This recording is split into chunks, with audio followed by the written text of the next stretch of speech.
नमस्कार दोस्तों। आज एक महत्वपूर्ण विषय पर मैं आपसे चर्चा करना चाहता हूँ।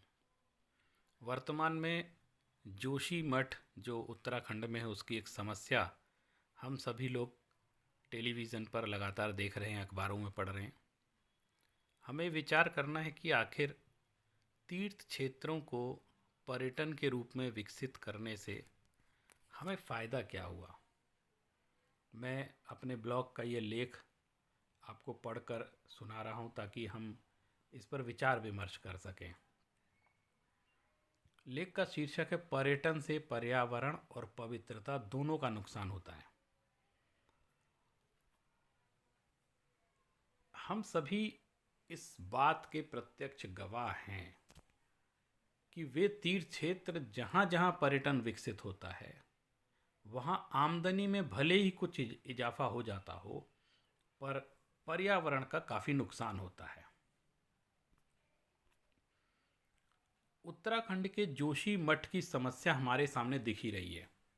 वहाँ के शंकराचार्य ये कह रहे हैं कि तीर्थ क्षेत्र को भोग क्षेत्र न बनाएं। तीर्थ क्षेत्रों को पर्यटन क्षेत्र के रूप में विकसित करने का दुष्परिणाम जोशी मठ की वर्तमान दशा के रूप में हमारे सामने दिख रहा है। जैसा कि हम देख रहे हैं कि वहाँ घरों में दरार आ गई है, बड़े बड़े मकान मंदिर ध्वस्त होने वाले हैं। वहाँ का विकास आज विनाश का रूप ले रहा है, ये प्रत्यक्ष हम लोग देख रहे हैं। लगभग सभी पर्यटन स्थलों पर चिप्स, कुरकुरे के पैकेट, गुटखे, तंबाकू, सिगरेट के पैकेट आदि तथा शराब की बोतलें, पानी और प्लास्टिक की बोतलें आदि अत्यधिक मात्रा में फैली दिखती है। ये हम सभी लोग प्रत्यक्ष देखते हैं। नदी, नाले, पहाड़ आदि में इनका कचरा भी स्पष्ट दिखलाई देता है। होटलों, रेस्टोरेंटों में शराब और मांसाहार मुख्य रूप से होता है। जीव जंतु जो कि इकोसिस्टम को संतुलित रखते हैं उन्हें मारा जाता है और वहाँ पर उनका भोजन बनाया जाता है। अब हमें विचार करना है कि जैसे ड्रग्स का व्यापार समाज और मनुष्य के लिए हानिकारक है, इसीलिए सरकार के द्वारा प्रतिबंधित है और अपराध की श्रेणी में आता है। आय यानी इनकम, बिजनेस और एम्प्लॉयमेंट, आय, व्यापार और रोजगार का तर्क यदि इतना ही महत्वपूर्ण है, क्योंकि हर चीज़ के पीछे ये तर्क दिया जाता है कि पर्यटन होगा तो लोगों को रोजगार मिलेगा, व्यापार बढ़ेगा और रेवेन्यू डेवलप होगा, वो विकसित होगा। लेकिन यदि आय, व्यापार और रोजगार का तर्क इतना ही महत्वपूर्ण है तो मैं मानता हूँ कि ड्रग्स के व्यापार की भी छूट होनी चाहिए, क्योंकि वह आय और रोजगार का बहुत बड़ा साधन है और व्यापार का भी साधन है।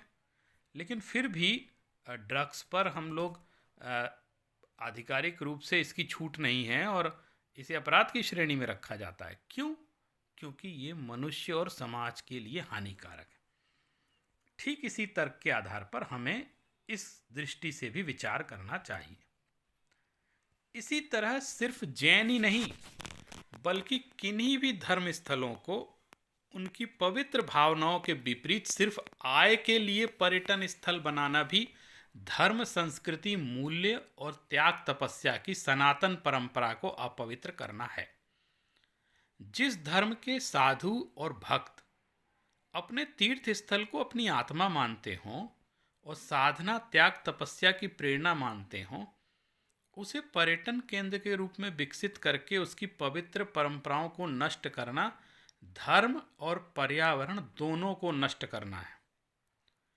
हम पर्यटन के नाम पर जिसे विकास कहते हैं वह हमारी सनातन परंपराओं और पर्यावरण के लिए यदि ह्रास है तो तीर्थ स्थलों पर ही इसकी इतनी जिद क्यों, जबकि अन्य अनेक स्थल हैं जिन्हें हम पर्यटन के रूप में विकसित करते हैं और कर सकते हैं।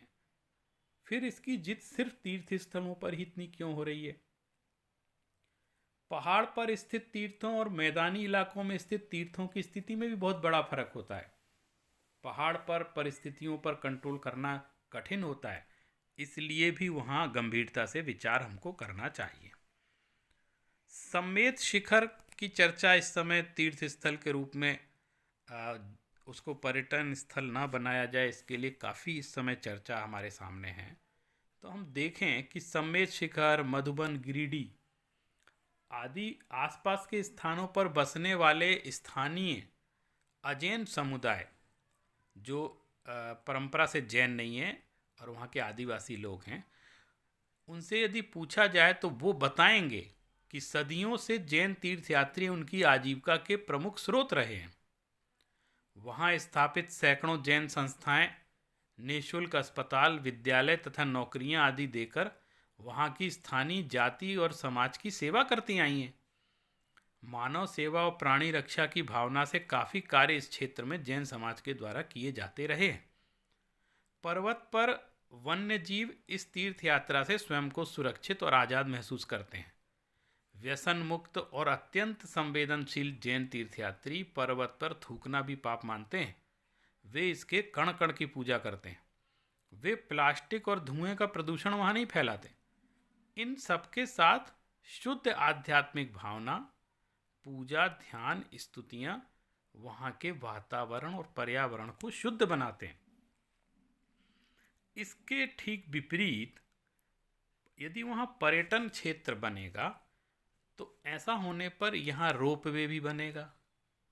तो इससे हो सकता है जैन तीर्थयात्रियों को भले ही सुविधा हो जाएगी, पर उन्हें डोली या गोदी लेकर पहाड़ की यात्राएं कराने वाले हजारों स्थानीय जनजाति के कहार बेरोजगार हो जाएंगे। होटल और रेस्टोरेंट बनेंगे तो पहाड़ कटेंगे, पेड़ कटेंगे, उनको काटा जाएगा। और जब ये दुकानें खुल जाएंगी तो जो स्थानीय लोगों की दुकान है वो बंद हो जाएंगी। और पहाड़ कटने पर, पेड़ कटने पर जो पर्यावरण का नुकसान होगा वो अलग है।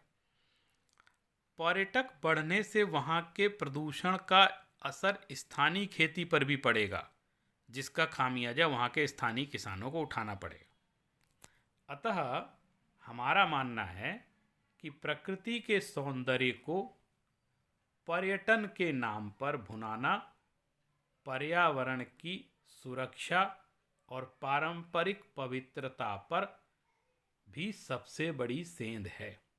इसलिए हमको इस मुद्दे पर हमेशा ही गंभीरता से विचार करना चाहिए।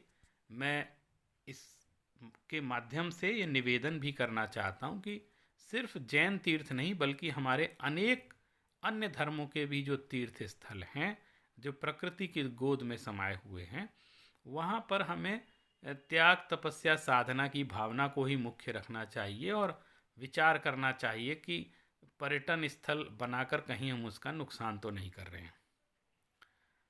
सैरगाह मत कहो खुदा के दर को शहंशाह, हम वहाँ इबादत को जाते हैं सैर को नहीं। हम वहाँ इबादत को जाते हैं, सैर को नहीं। धन्यवाद।